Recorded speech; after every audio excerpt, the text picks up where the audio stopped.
Lead generation. All right, so here's a quick training video on explaining the difference between intent. So we're gonna go really quickly through this video and we're gonna talk about what's low intent and low cost versus high intent and high cost.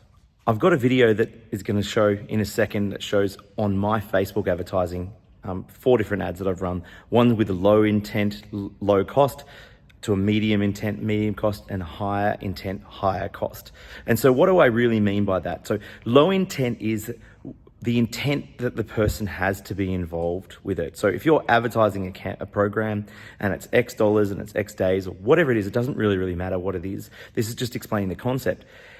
If the person can just click on it and just have a look at it and there's no intent whether they have to buy or not, whether they have to do anything, it's going to be easy to get those. It's all about paying for eyeballs. So if you really just want somebody to see a video, just views alone, and that's something that Facebook will really push you towards, have to have 50 clicks in the first couple of days and so on and so forth. The intent is very low. The outcome is very low. And if you're selling a low ticket item, even if just views or just, dollar or whatever it is, that's the kind of thing that you can do because the cost for advertising is quite low in comparison, but your return on advertising spend or ROAS or the crap that they all go on about is really low as well. Now, as you move up, some of the things that I like to do is consider about the effort that it takes for the customer to engage with you and also the effort that it takes for you to engage with that customer.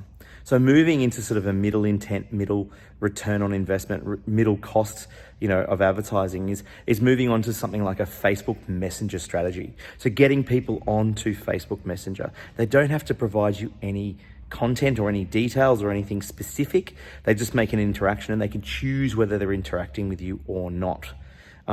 Those are sort of average strategies. We use those a lot for kids, just the parents that are just, seeking what's their intent, give them a menu item and they pick what it is.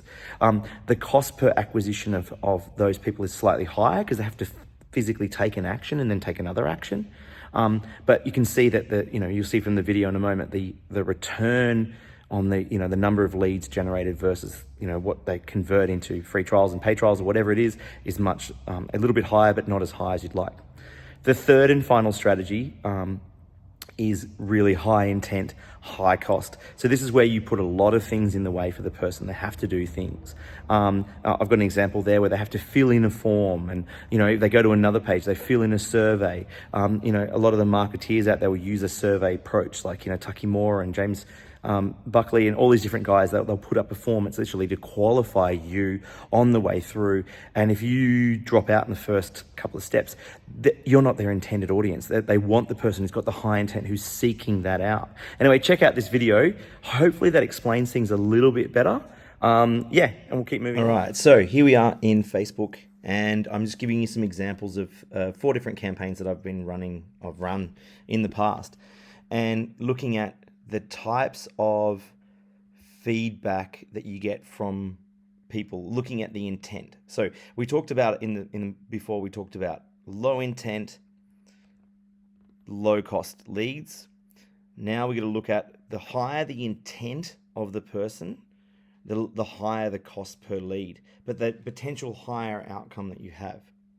So for example, these two these 2 programs that we're advertising, this is a link click to a website. Now, this is what Facebook desperately wants you to be doing because you get lots and lots of clicks onto links because there's low intent. People don't need to do much. They just click on a link and it opens the page.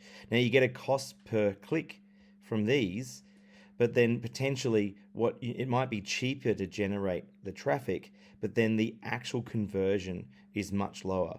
So from both of these campaigns that I've run here, I've spent $125 and things like that on them. I've not actually generated any revenue yet. Now, I did this deliberately because I wanted to show you basically an example of just generating some interest. Next on the list, I've got a kids program here.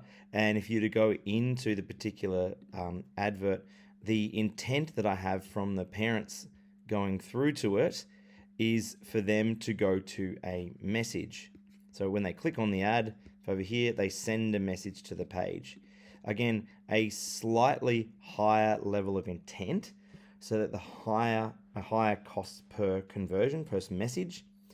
But again, only 10% of these have actually turned into actual clients that have come in the actual door.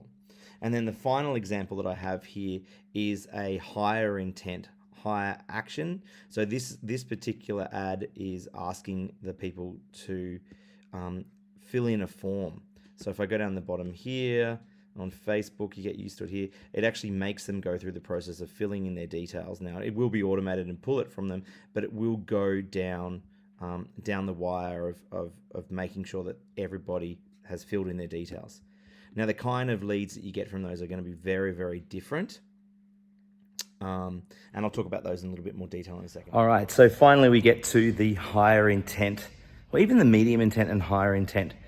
With the medium intent, like the Facebook message that I talked about before, you've got to engage with the person. You've got to get them to respond and get their details out of them to get them in the door. With a higher intent, the person naturally expects you to reach out to them. They expect a phone call, they expect an SMS. And if they don't, then why'd they fill in the form when you've clearly advertised it? Now, the strategy that I use in different times is if you're looking for fewer phone calls, you want to make less phone calls, but you want more of the people who register their interest in your programs to purchase, to go through a higher intent strategy can sometimes pay off. It costs a lot more up front though, and that's the thing you got to think about. We work on an average of about 150 to 200% return on investment for advertising every single month.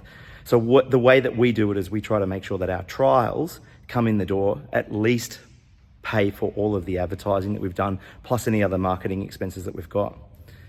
I hope this training video has helped you just understanding a little bit between just getting clicks, like, yeah, you've got lots of clicks, but it's not turning into any money, to getting a lot of sort of engagement, like Facebook messages, but not getting, as much traction as you'd like, down the road to people filling in forms, giving you their details, and you can reach out and contact them. And so to give you an example, the Facebook message to the higher intent Facebook form, the Facebook message, we usually get sort of 1 in 10 responses from the parents that turn into people coming in the door, and then we convert about 80% of those. With the higher intent, we get about 1 in 5 people come through the door, and we get a slightly lower average as adults. It's about 65 to 75% convert to trials. But you can see that the money that we're going to make from that advertising is a lot higher than we would from just basically just pushing people to a website. Anyway, food for thought.